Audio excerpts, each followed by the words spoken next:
ত্রিপুরার শ্রীভূমি জেলার বোজেন্দ্রনগরে যাত্রী বোঝাই বাস এবং লরির সংঘর্ষে আহত হয়েছেন প্রায় 15 জন। ঘটনাকে কেন্দ্র করে তীব্র চাঞ্চল্য এলাকায়।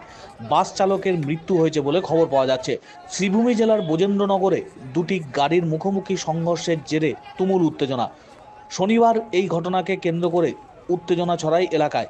শিলচর থেকে রাঙামাটি ফেরার পথে একটি যাত্রী বোঝাই বাস উল্টো দিক থেকে আসা একটি কন্টেনারের সঙ্গে মুখোমুখি সংঘর্ষের জেরে এই বিপত্তিকর পরিস্থিতির মধ্যে পড়ে। বাসটির সামনের অংশ দুমড়ে মুচড়ে যায় এবং ঘটনাস্থলে চালকের মৃত্যু হয়েছে। 15 জন যাত্রী আহত হয়েছেন বলে জানা যাচ্ছে। কন্টেনারটি নিয়ন্ত্রণ হারিয়ে রাস্তার পাশে নয়নজুলিতে গড়িয়ে পড়ে। নিহত বাস চালকের নাম হানিফ চৌধুরী। তার বাড়ি বাজারিছড়ার কটামনিতে বলে জানা গেছে। পুলিশ ঘটনাস্থলে পৌঁছয় এবং স্থানীয় মানুষজন দ্রুত উদ্ধার কার্যে হাত লাগায়। আহতদের চিকিৎসা কেন্দ্রে নিয়ে যাওয়া হয়েছে।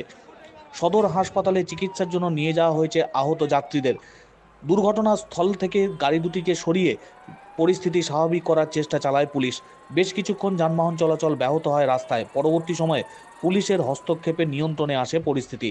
যাত্রী বোঝাই বাসের সঙ্গে কন্টেনারের মুখোমুখি সংঘর্ষের জেরে মৃত্যু হয়েছে বাস চালকের। আহত হয়েছেন অন্তত 15 জন বলে জানা যাচ্ছে।